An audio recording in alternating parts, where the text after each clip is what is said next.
you for joining us today, September 7th, on DIS News. I'm Isabel Savanor. With me in the studio, I have Elizabeth with sports. What do you have for us today, Elizabeth? We're going to take a look into this year's U.S. Open. Great. And on the other side, I have Katie with the weather. And what do you have, Katie? Well, Isabel, I have lots of sun for the rest of the month. And here's today's top story. Bathroom controversy is dividing a small Missouri town. Lila Perry, a 17-year-old transgender girl, was born as a male, but has identified as female since the age of 13. Since the school year began in August, the Hillsborough High School student has worn a wig, makeup, and skirts, and has been changing in the girls' locker room. In a school board meeting on August 27th, complaints about Perry's use of the girls' locker room and bathroom surfaced. Many female students have addressed faculty and family about feeling uncomfortable with Perry's presence while they used the bathroom and changed for gym class. When disgruntled parents and students did not receive the response they had hoped for, they organized a walkout last Monday. Perry and her supporters organized a rally in Hillsborough Park in response, where she addressed the controversy. She said she believes it's dehumanizing to use a gender-neutral bathroom and will continue to fight for her right as a girl to use the girls' facilities. Perry isn't the only one in America causing controversy recently, though.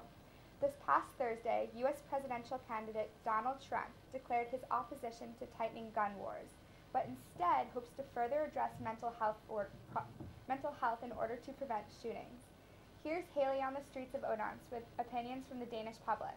Hi, I'm Haley Chase, and I'm on the streets of Odense, Denmark, to interview people on their opinions on Donald Trump and gun control. So, on Thursday, Donald Trump said that gun control should stay the same in the United States, but we should approach the mental health situation.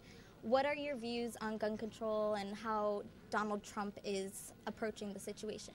Do you think it's good? Do you think it's bad? I don't think it's good, because I don't think there should be guns in any countries. Because here in Denmark we don't have the shootings and the accidents with shooting people are dying, because we don't have guns. We have to have the car to be what is called a license. Yeah, a license to have a gun. And I think it's better to in that way. I think it is too much with the guns in the United States. I think it's better like in Scandinavia, especially in Denmark, that we have very strict control with it.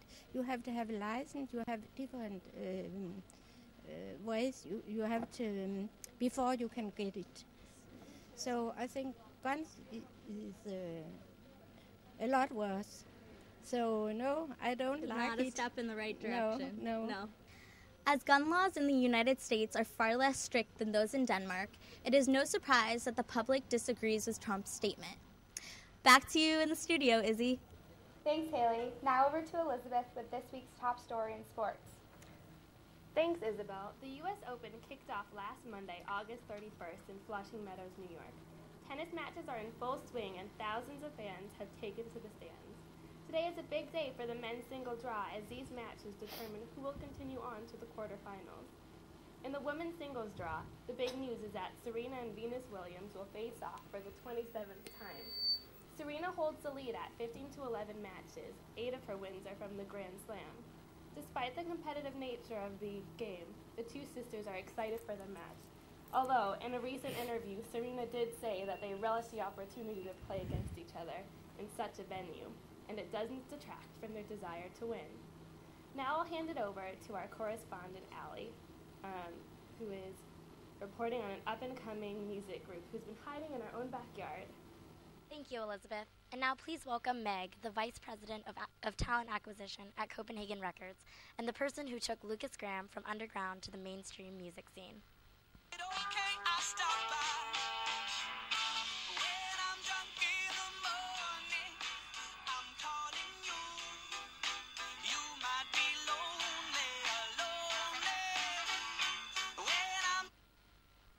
So Meg, tell us a little bit more about Lucas Graham. So I discovered Lucas Graham in 2011 on Facebook through the video that you just saw. The video was filmed in Christiania, where Lucas was born, and from the moment I heard them, I knew they'd be big. Coming from Christiania, that's a unique start. How would you describe their sound? They're a soulful, funky mix of hip-hop and pop, They also just recently did a collaboration with Hedegaard, who we also sign under our label.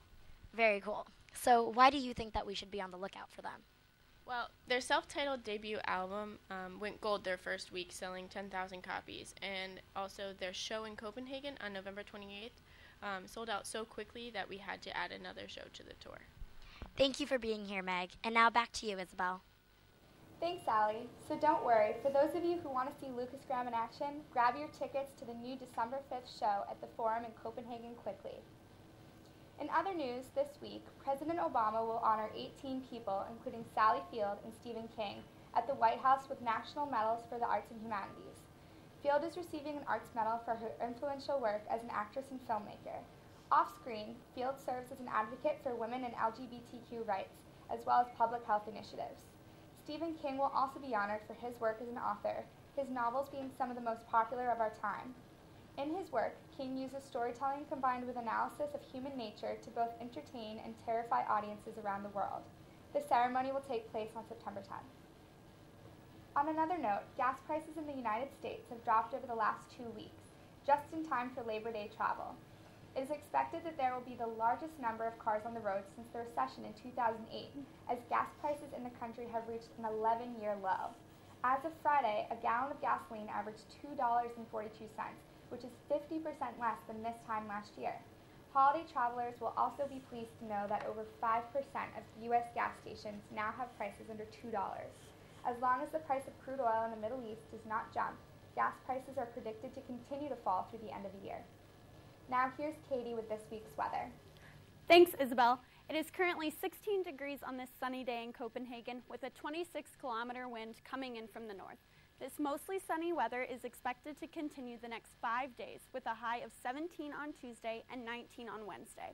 You can expect Tuesday and Thursday with a high of 19 to be a bit cloudier, but it will clear up once again on Friday. These sunny days can be attributed to our late summer this year. These past few months have been a bit colder and drier than past summers, but Denmark can expect a mostly sunny and dry autumn. Winds will continue to come in from the north and northwest, clearing the humidity and giving us clear skies through September. Back to you, Isabel. Thanks, Katie. And thank you for everyone for tuning in to today's edition of DIS News. See you back here tomorrow.